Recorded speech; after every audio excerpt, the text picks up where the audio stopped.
Hey everyone, welcome to the first orientation of the second F110 Sim Racing League. So we'll get started now.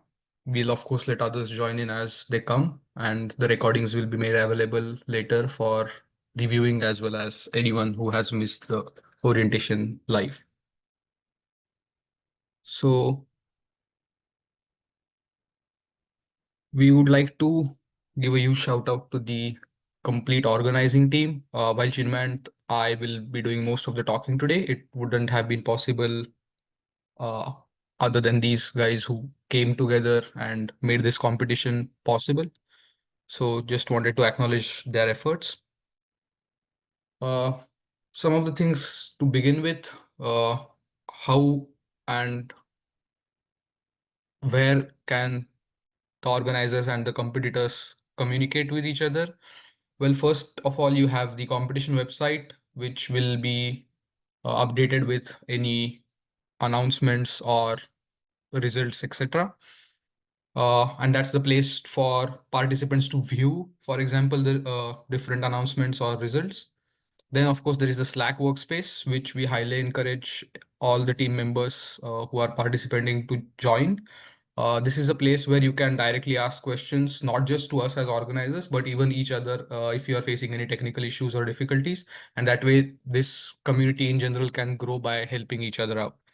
And then there is the GitHub repository, which basically hosts the core framework of the competition. And that is basically for any technical issues or contributions potentially if you have to be submitted directly to the GitHub repository. And most like all of these three things that I just mentioned are public forums. If you have any questions or concerns that cannot be posted publicly for some reason, then and only then we ask you to contact us via email. And the primary reason for that is because of the spam filters. Your email may or may not reach to us, and then there can be delays if we find it in spam to respond back to any questions or queries that you may have had. So that's why we prefer these first three channels primarily, especially the Slack workspace for general discussions and questions, and ask that you email us only if necessary, because we can't guarantee, since these are organizational events, we can't guarantee the spam filter will pass your email through to our inbox directly. So here is what we will be discussing today. First of all, we'll be going over the competition overview, what it is, how it is, what is expected of you and what's expected of us, kind of things. We'll then talk about some of the important rules and regulations. The details will of course be available in the detailed rule book that's online, and we'll also talk about that. We will be then discussing the technical aspects of the competition, how the framework is set up, how it is intended to be used, how your submissions should be, etc. And then we have a few demos that we can basically give to get you familiarized with this framework and make sure that you get started smoothly. And then finally, of course, the floor will be open to any questions or discussions that you may have. So first, talking about the competition in general.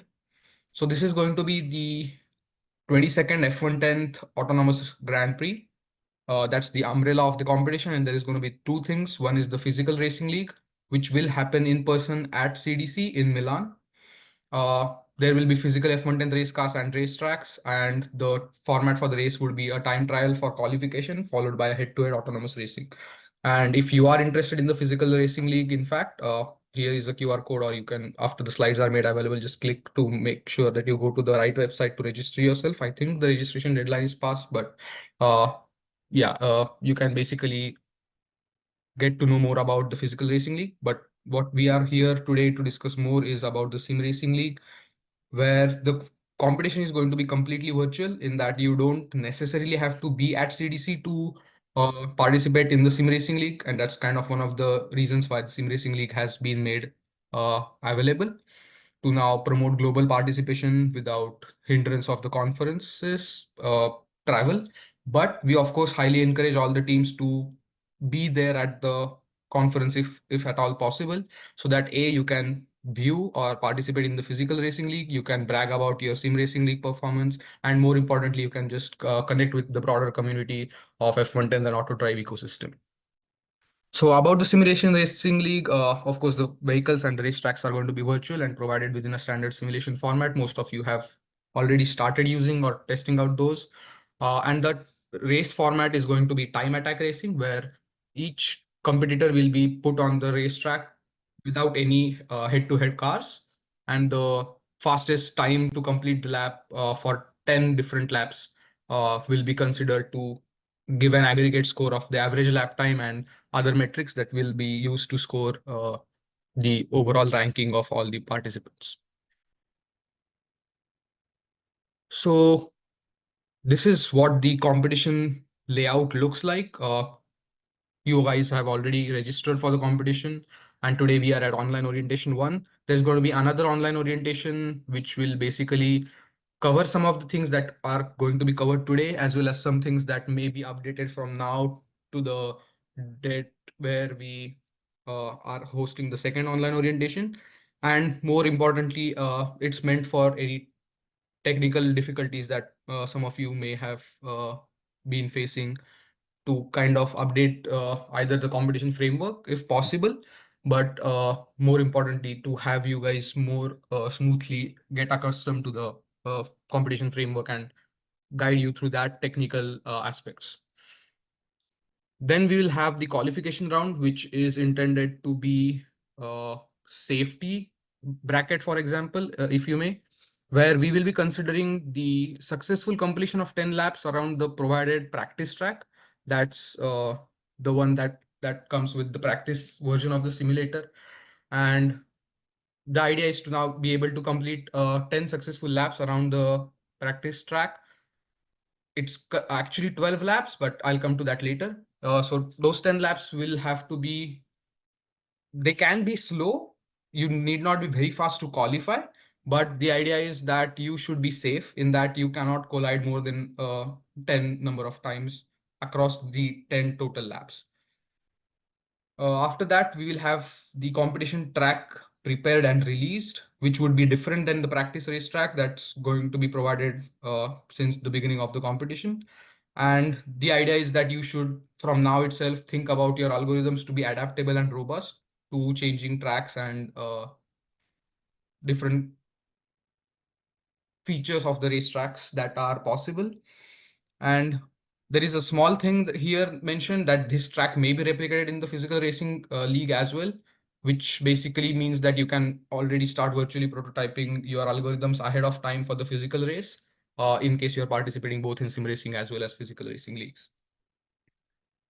Of course, the next event would be the final race, where we would be again collecting your algorithms in containerized format and connecting them with the simulator from our side, and then recording the performance metrics for each team in a time attack racing format. And then finally, the results will be declared on the website. And we'll also announce it on other uh, mediums like the social media forums or the Slack workspace.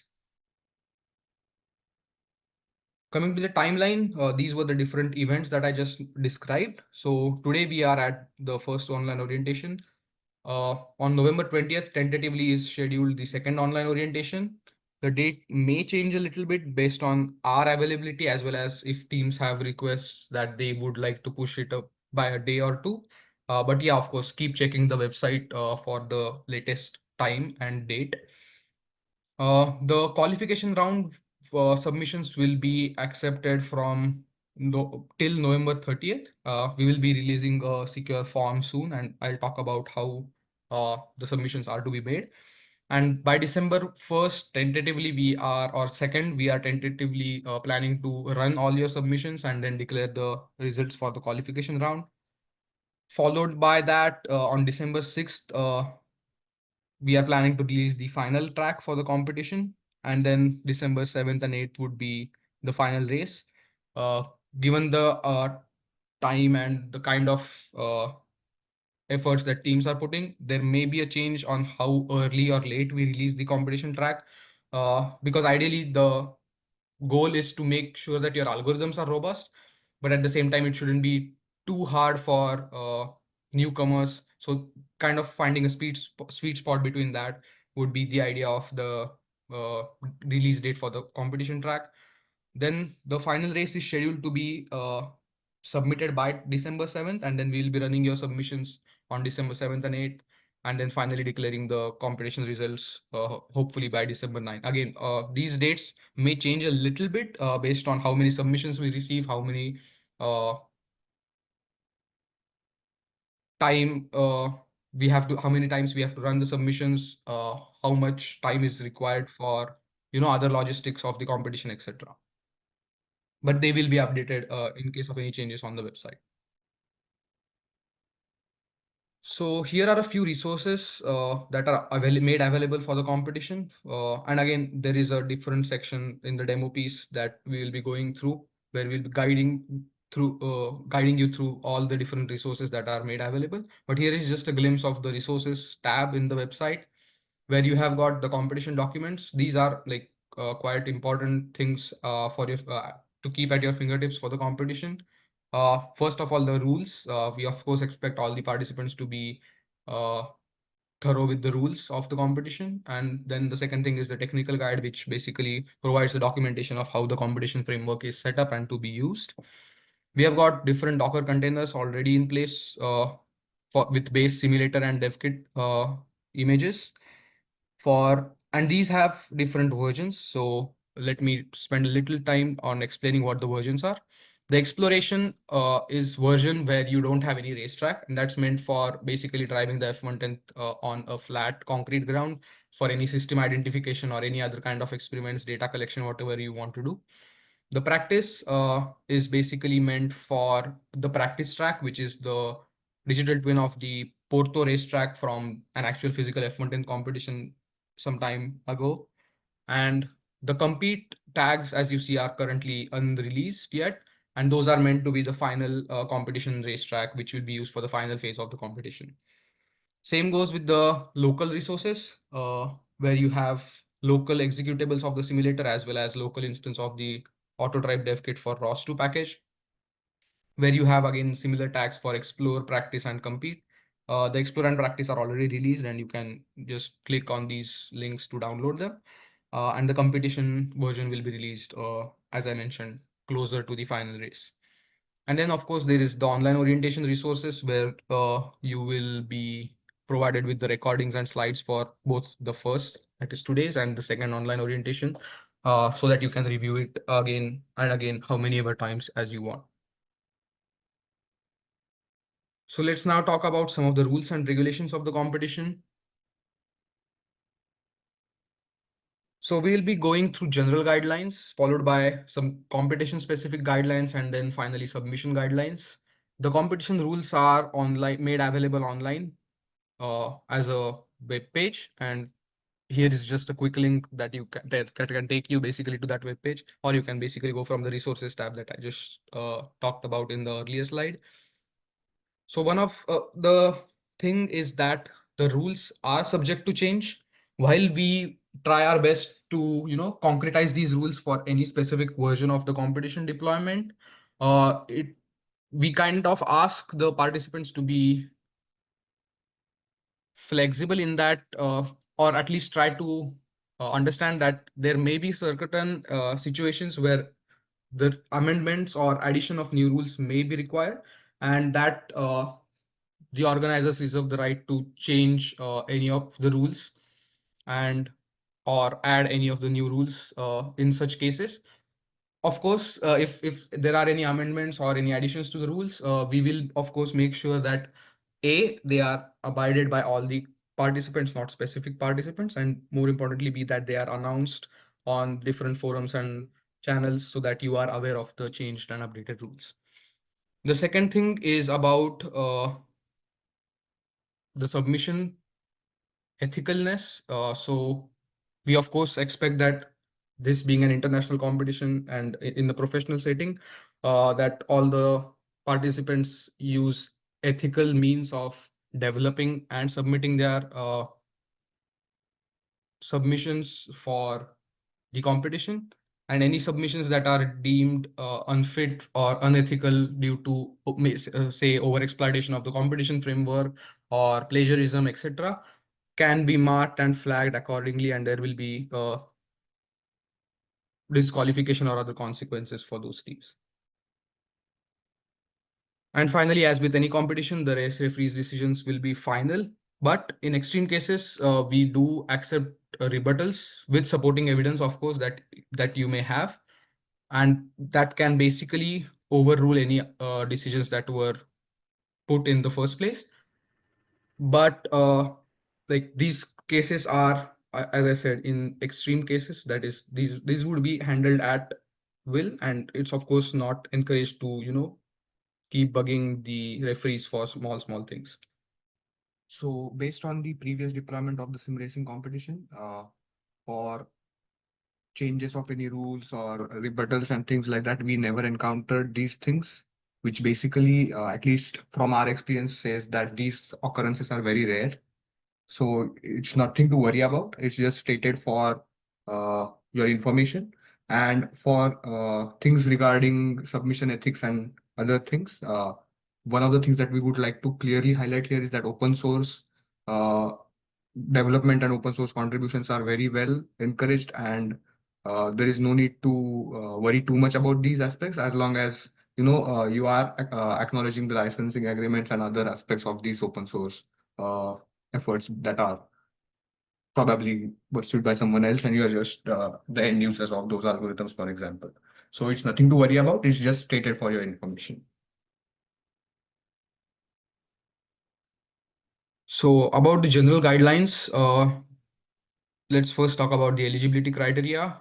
So the competition is meant to be open to everyone around the world, and there is no specific criteria for your eligibility, in that no specific age group, no specific background of profession, experience, etc. required. And the registration for the sim racing league is completely free of cost. This is separate from the conference registration itself, as well as the registration for the physical F110 racing league, which will be at CDC in Milan.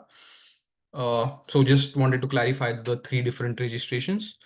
In terms of the competition structure, we will be providing each team with the standardized simulation setup, and we expect that the teams will develop the perception planning, control strategies, algorithms, end-to-end algorithms, machine learning, whatever you want to use, and package them within the dev kit container, and then submit back those dev kit containers to us.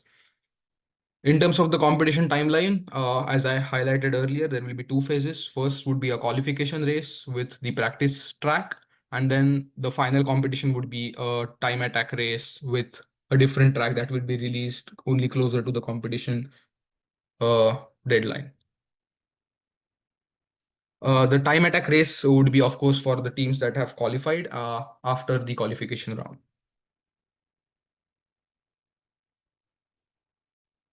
Let's now talk about some specific guidelines for the sim racing league. So, as I mentioned, the competition format would be a time attack racing format where each participant would be racing against the clock independently, but on the same racetrack, as in the track would not change from one participant to the other. All the participants would be tested on the same racetrack.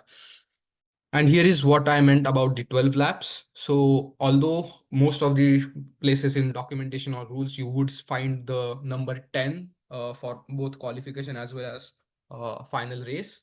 The idea is that there would be a total of 12 laps where your algorithms will be running for the both qualification as well as competition phases, where you will be starting with what we call a warm-up lap. And this is meant so that any initialization in your code, etc., does not affect the time that's put in on the clock, as well as at the same time, it is meant so that, for example, your localization algorithms kind of get converged, etc. Uh, and that lap is, as I'll discuss, will not be considered for any collisions or time. Then there will be 10 race laps, as we call them, which will basically start as soon as you complete the first lap. And that these laps will basically keep track of all the race metrics that are out there, as well as the vehicle KPIs, to rank the teams accordingly. And then finally, there will be a cool down lap, where again, the idea is that you can use this lap to, have any closeouts with your algorithms, graceful shutdowns, etc. As well as if you are interested, perform any cool acrobatic stunts, etc. So that just for your fun. And again, as with the warm-up lap, the collisions or the time for the cool down lap will not be considered.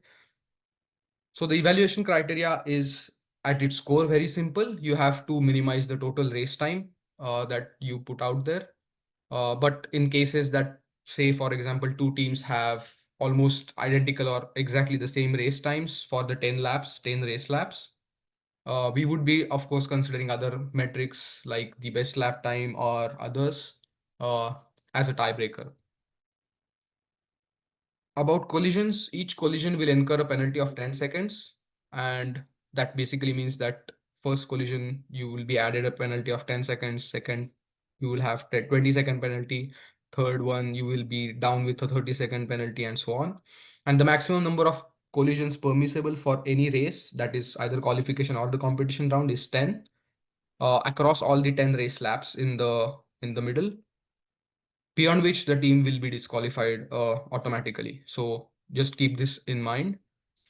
And finally, as I said, the lap times or collisions for the warm up or the cool down lap will not be considered, and only those for the 10 race laps in between will be considered.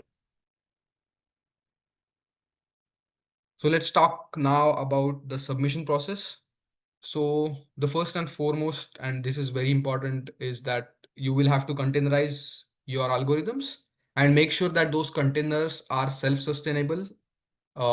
In that, we will be launching your container, and we ask that your entry point basically spins up all the ROS nodes, all the uh, sourcing, etc. that you may have of the packages that you have developed, and directly launches the code base to run your autonomous racing algorithms. As soon as we hit the connect button on the simulator, it should directly start racing around the vehicle in the digital space. And we should not have to, intervene in terms of configuring some configuration files for these submissions or running any commands manually, because that just adds to the latency of how much time we get to process each submission. But more importantly, if we are left as, because we are not the developers of the algorithm on this case, we may or may not be able to run the correct commands or run the commands in the correct sequence, etc. Those kinds of issues where the idea of being the containers being self-sustainable, it becomes very important. So after containerizing your solutions, you will be basically pushing them to Docker Hub and then sharing the link of the Docker Hub repository with us securely. And I'll come to what the securely part means right away. So we value that this is a competition and it's a competitive setting, and we value the submission privacy for each of the teams. So we are just hinting towards some of the practices that we have been following for code privacy, etc. One is maintaining the code base itself in a collaborative space. So there is a way where you can host your code base on GitHub in a private repository. GitHub, a personal version of accounts, does support that. I think there are unlimited number of private repositories on GitHub that you can have as a community account, and that basically takes care of that stuff. However, if you are not conversant with GitHub or you have practices with other repositories or hosting services, we ask that, or we hope that you basically keep your submissions private. Even like keeping them completely local on your machines is fine, uh, as long as you don't lose them at the last moment. But yeah, that's the idea for maintaining your code base. And for submissions, you can push the containers on Docker Hub within a private repository. Again, Docker private is available one repository for any free account.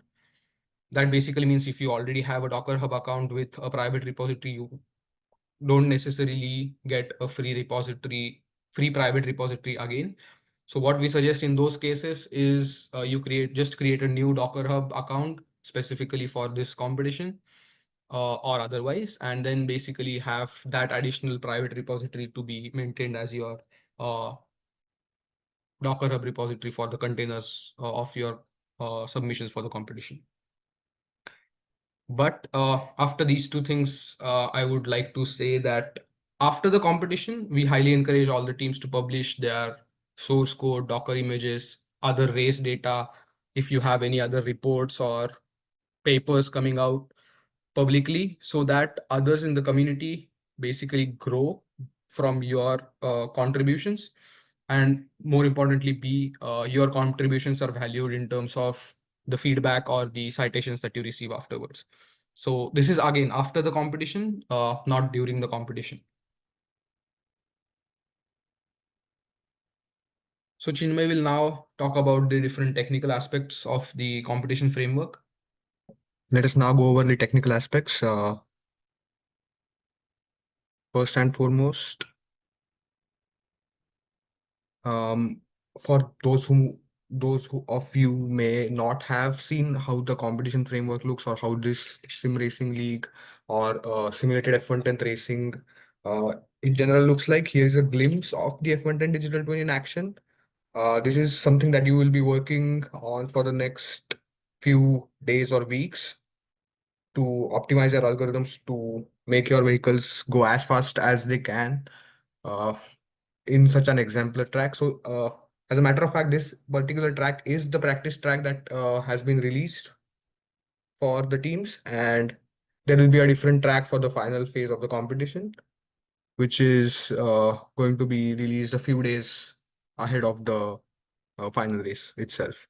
So this video basically gives a glimpse of what all is possible and can be done even beyond the context of this competition. But it is very well possible to, not just limit yourself to this competition, but you explore this as a general educational or research tool for your endeavors, if you will.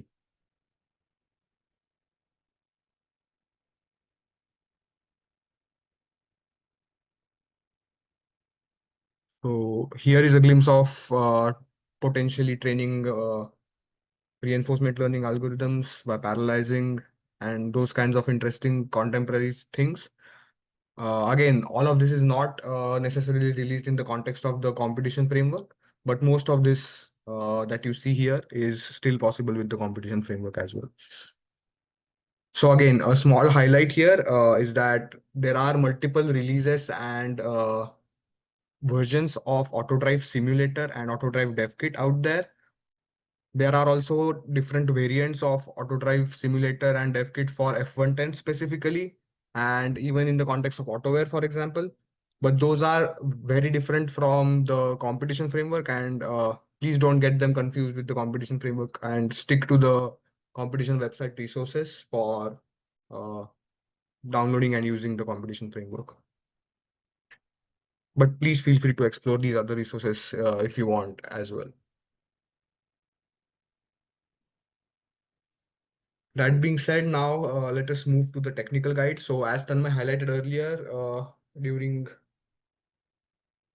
one of the earlier slides, is that we have two main documentations. One is the rule book, which he kind of covered the high level aspects of, and the other aspect is the technical guide. So the technical guide is meant for as a technical reference for you when you're working with the simulator or the dev kit, and even helps you prepare for your competition submissions. We have all the information that is critical listed in the technical guide. It's pretty comprehensive, so it might look overwhelming at the first glance, but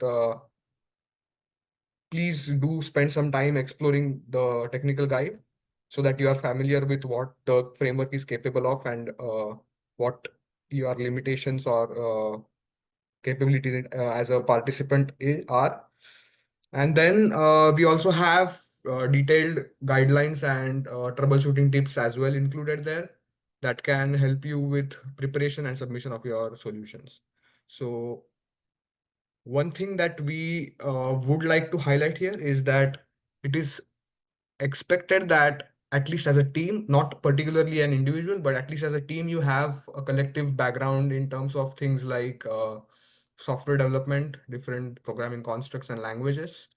You are familiar with the ROS2 framework. You are familiar with containerization approach, the concepts there, as well as the implementation aspect, specifically with Docker. And then version control is optional in some sense here, but it is highly encouraged because it's one of the best practices, and it kind of uh, is very helpful in especially not losing your solution at the last moment and then missing out on a submission. So all those aspects are expected to be covered by at least a team collectively, if not one individual knowing everything. And especially if there are teams who have, let's say, uh, no experience with Docker or no experience with ROS2 or things like that, you can start learning that right away, and you can basically divide and conquer the task. A few members could start exploring Docker while the others are working on developing the autonomy algorithms. So by the time of the submission deadlines, the team as a whole is ready with the solutions for autonomy algorithm, and also a few team members are now conversant with containerizing them and pushing them to Docker Hub and then submitting the repository link to us. So that is one aspect. The second aspect is we have listed the exact specifications as far as possible of the machine that we will be running the running the submissions on, and preparing the evaluations. So that is just out there for you as information. And we will be using this specific machine for all the teams without any differences or changes. So the first aspect or component of the framework itself is the simulator. And in the technical guide, we have listed the system requirements for running this. We also have detailed information on the user interfaces. For example, the menu panel on the left hand side of the screen that you see, that helps you interact with the simulator and configure most of the things, as well as the heads up display on the right hand side that kind of helps you visualize the simulation parameters, live sensor streams, and other race metrics as well. You also have a capability of recording data from the simulator. This could be used for system identification purposes or training your machine learning algorithms, for example, to race autonomously. So that functionality is also there. You can also use ROS bags if that is what you prefer, but there is also this functionality right within the simulator to record time synchronized data, which we have found at least to be very beneficial. So highlighting that aspect.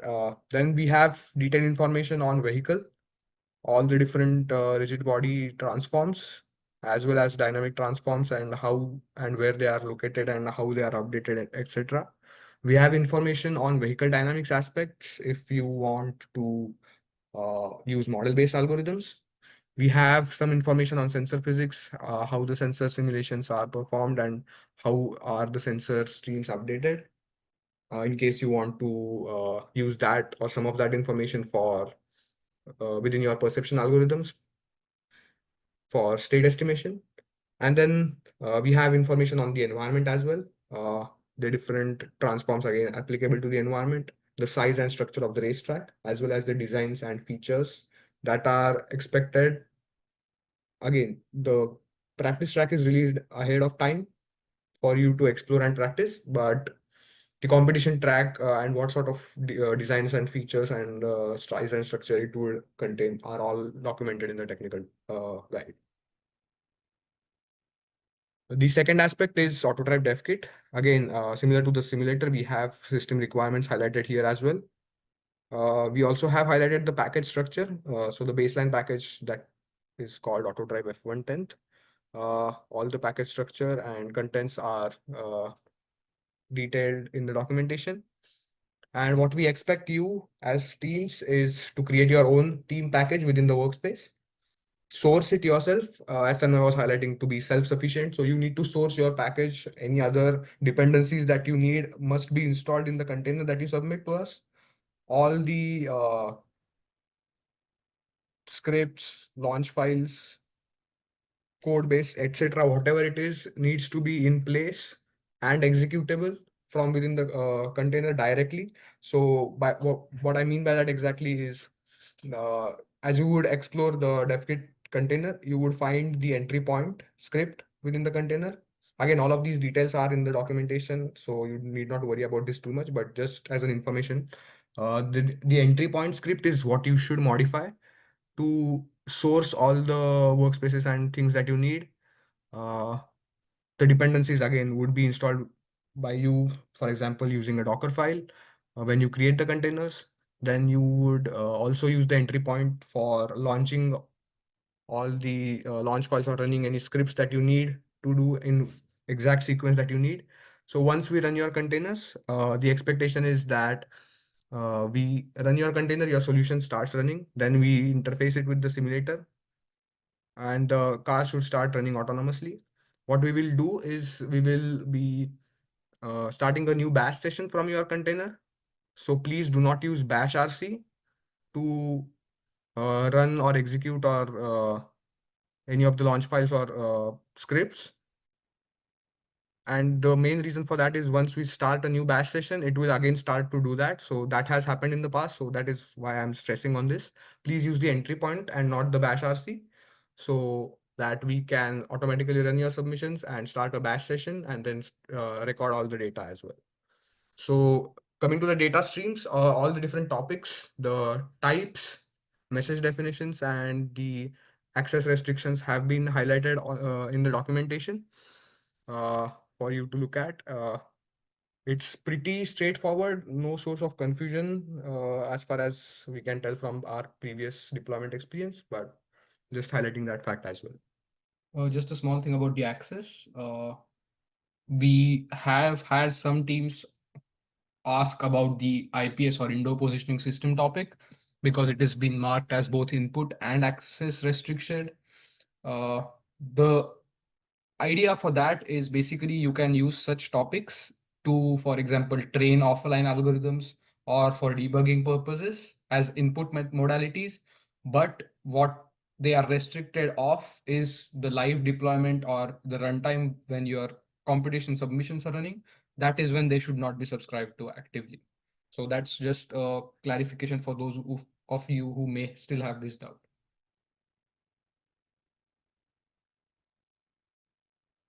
Coming to the final piece in terms of the documentation is the submission, uh, where we have highlighted all the necessary steps for container setup, execution, some troubleshooting tips, as well as a few guidelines on how would you go around developing your algorithms and how would you or how should you submit your containers. One tip here I would like to highlight is that if working with containers is overwhelming, especially it can be if you are getting started with Docker and containers and stuff like that. So it's pretty natural. But what we would recommend, as I highlighted earlier, is you start with the local versions of the DevKit and simulators.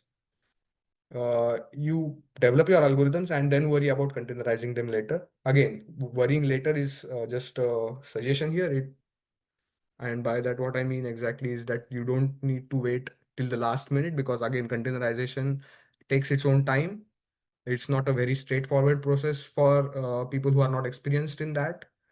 So especially if you're a team with multiple people, I would severely recommend that a few of you start getting acquainted with Docker and containerization aspects as soon as possible, so that you don't have to worry about this aspect near the submission deadlines.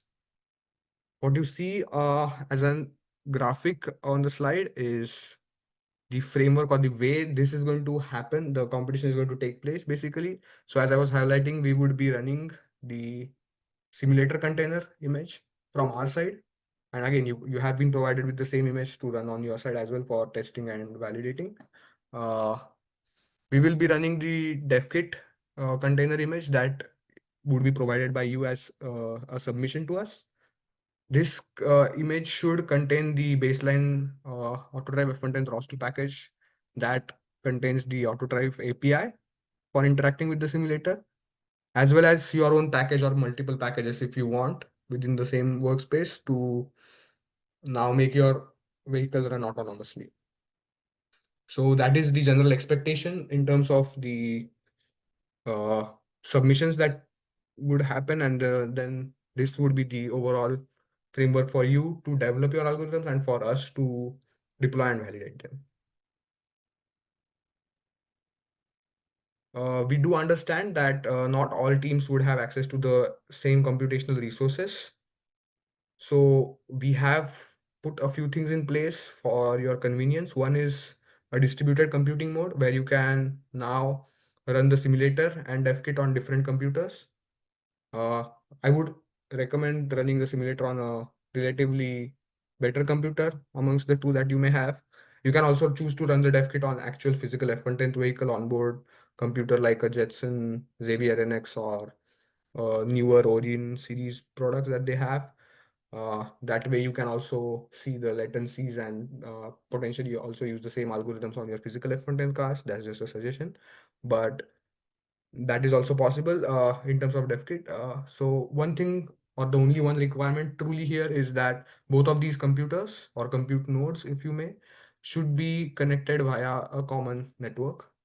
And this need not have an internet access, but as long as they can communicate or ping each other uh, via the IP address, that should be good for establishing this kind of a communication. So just a quick note again, if you are running the simulator and the dev kit on the same machine, ideally you wouldn't have to worry about the IP address or the port number parameters. The default ones that are already in place in the background would work right away. And all you would have to do is connect, hit the connect or disconnect button to connect with the dev kit. But if you are running it in a distributed computing mode, you would have to enter the IP address for the machine that's running the dev kit within the simulator field. And the port number ideally should not matter much since the port number 4567 is not occupied generally. But if for some reason any of your applications that is out there is installed on your machine and is currently occupying the port 4567, you will have to change the port number here as well as within the Autodrive dev kit package where the bridge is defined to now establish the connection with the dev kit and the simulator. Again, another convenient way or a mode of convenience is for using the simulator with GUI or in headless mode. So the GUI or the graphical mode is basically the one that we have been demonstrating in the different images or videos that you might have seen on the website or even in this presentation today. But the simulator is also capable of being run with a headless mode, and all the details and documentation are available in the technical guide. Uh, Quick hyperlinks are also available on each slide here, as you can see. So you can choose to navigate through the website or the technical guide or use this slide deck as a handy way of accessing this information. But all of this information and how to use the headless mode, etc., are available. One small caveat with the headless mode is that it disables rendering, which although is very useful in terms of making this agnostic to any GPU vendors or architectures. The drawback that comes with it is that since the rendering is disabled, the camera feed that you can see uh, in the heads-up display uh, and also available via the API is no longer available. It returns, it does not throw an error, it returns you an image, but that image is basically a black image and it does not have any information pertaining to the camera renderings. So as long as you're not using cameras for your autonomy algorithms, you can definitely use the headless mode.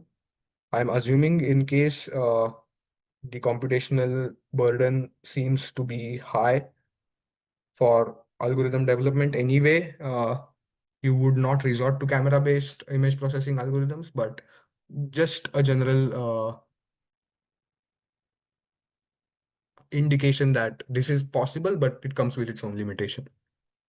Another small thing here is that we'll like to highlight is basically the GUI or the headless mode is basically meant to bypass the GPU bottleneck issues that may arise. So, for example, there we have tried to make the competition framework as platform agnostic as possible, but at the same time there are vendor specific issues, there are specific driver issues within the GPUs that can potentially limit some teams from using the simulator in the GUI mode, especially within the container. So that's where we also have highlighted that you can run the simulator locally directly on your machine. That makes it much easier for the simulator to access the GPU as compared to a container trying to pass through the resources of the host operating system, uh, and then just worry about running the dev kit within the container. So that is also possible. But if there are any unanticipated or even worse GPU issues that you are facing, then headless mode can potentially help you out in that case. So now for the demo piece, first we have a competition website walkthrough. So here is a screenshot from the competition website for CDC 2024. You also have hyperlinks that can directly take you to the website from the slides. So if I can just go to the competition website for CDC 2024. Uh, First of all, you have general information about the competition, list of organizers, the competition timeline. So we do ask all the teams to keep checking this timeline continuously and from time to time to see if the timeline has changed a little bit, if there are things that have been rescheduled, etc. We have a brief summary that we highlighted in the orientation, again listed as what the different events of the competition would be. For you, particularly as participants, this is the most important section, which has all the resources. So you might remember this from the screenshot that we showed in the slide.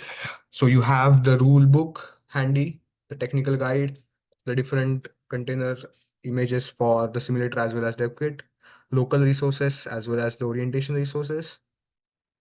Following this, we have information about the registration. So registration form is now closed, but since you all are here, you have already registered, so that's not a problem at all.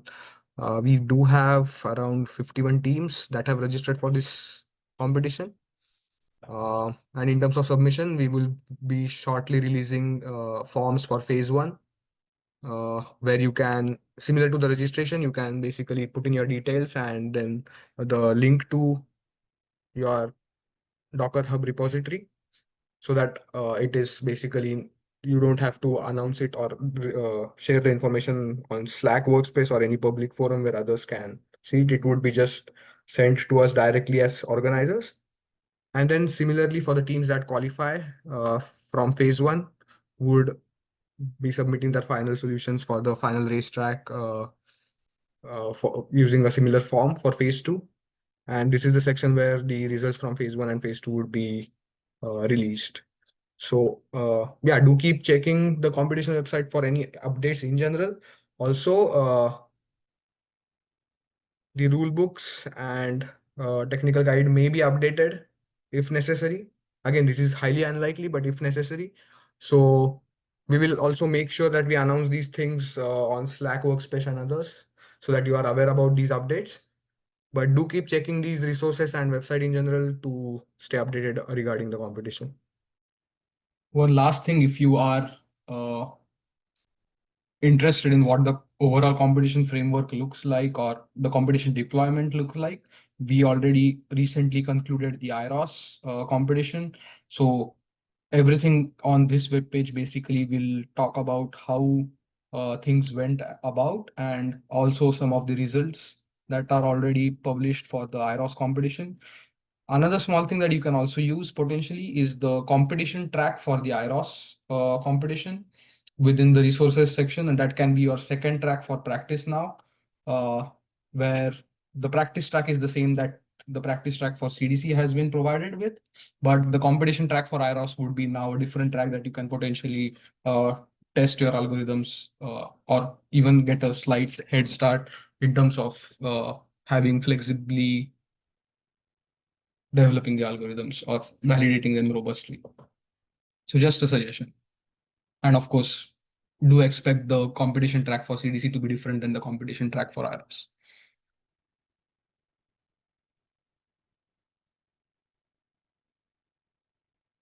So the second aspect of the demo itself is the competition framework tutorial. So this has been released as a publicly viewable video on YouTube.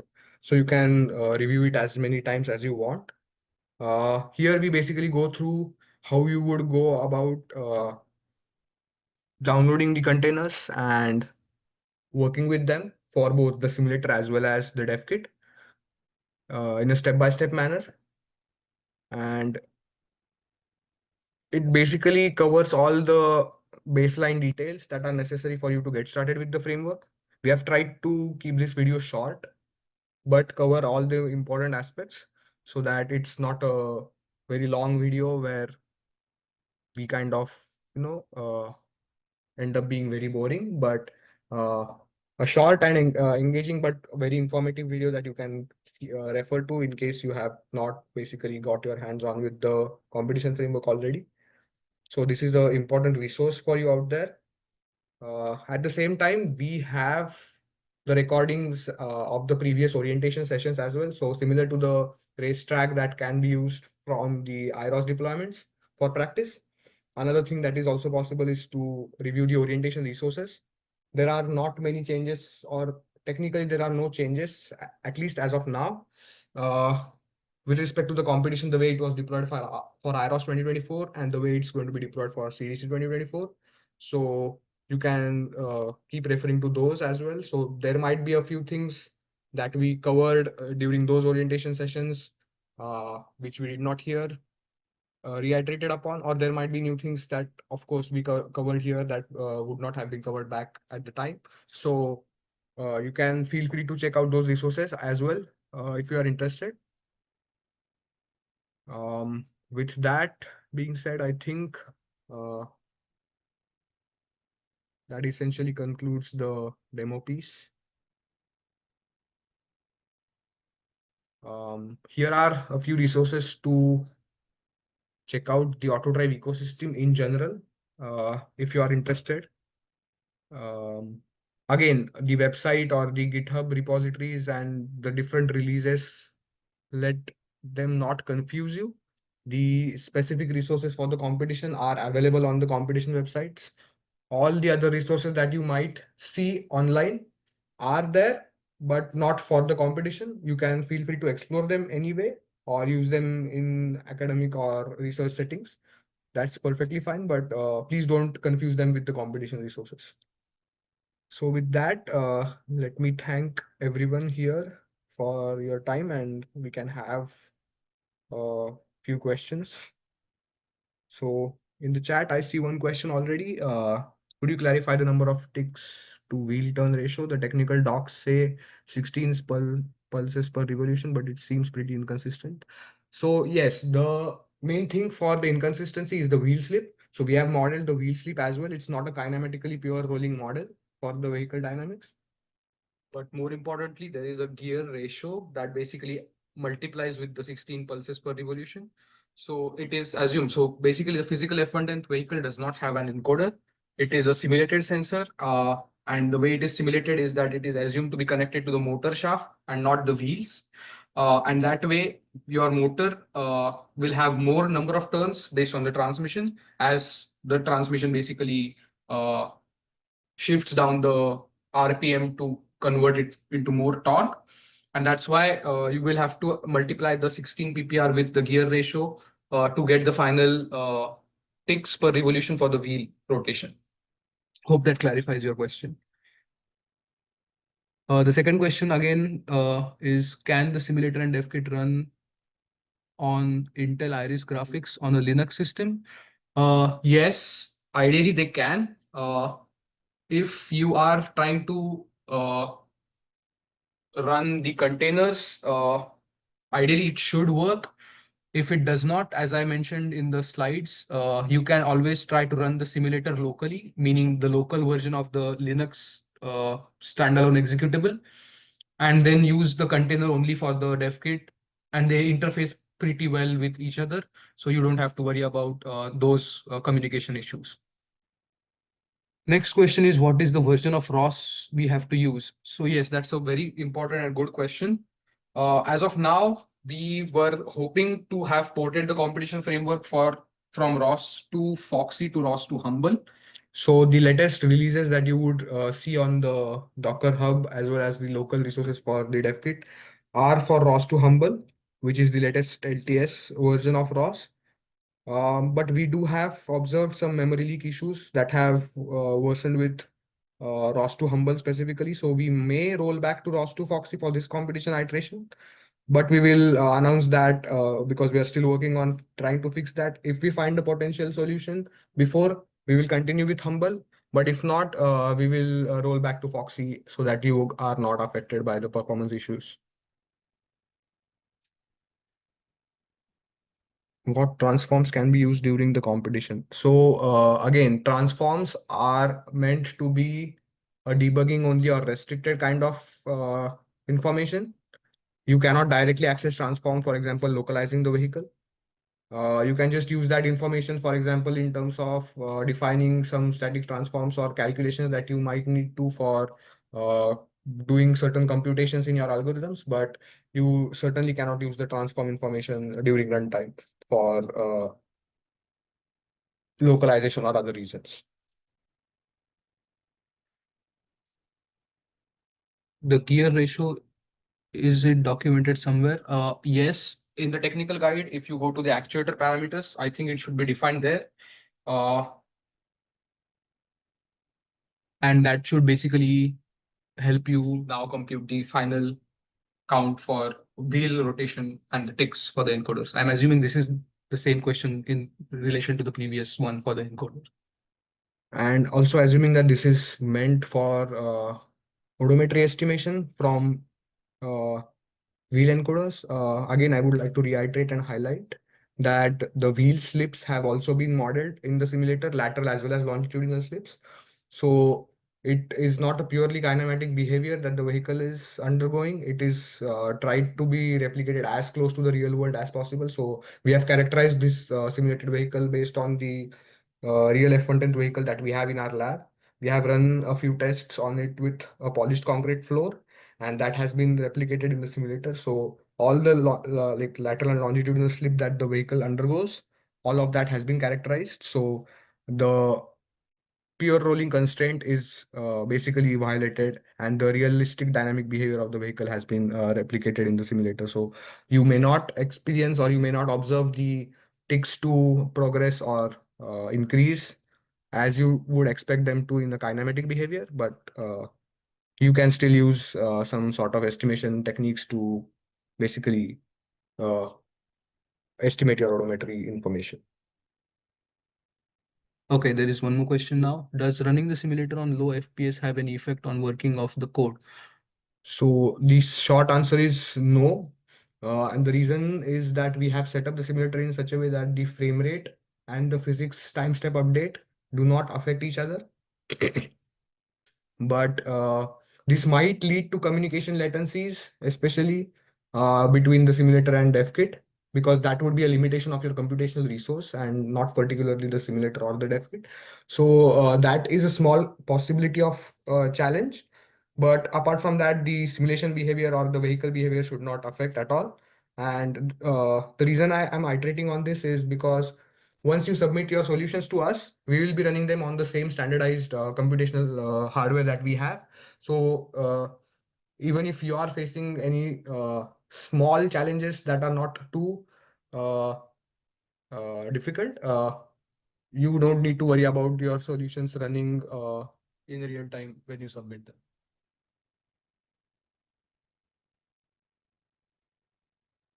So if there are no more questions, we can adjourn today's orientation session. We do welcome you guys back for the second session. Again, all of these resources, including the slides and recordings of these sessions, will be available on the competition websites. So please do keep checking them for reviewing these materials as you go along. And thanks again for joining the session and participating in the competition. We hope to see your submissions soon and are excited as much as you guys for running this competition. And of course, if there are questions after you have uh, moved out from today's orientation, please feel free to post them on the Slack or other forums that I mentioned so that we or other participants potentially can also help you with those. Thanks again.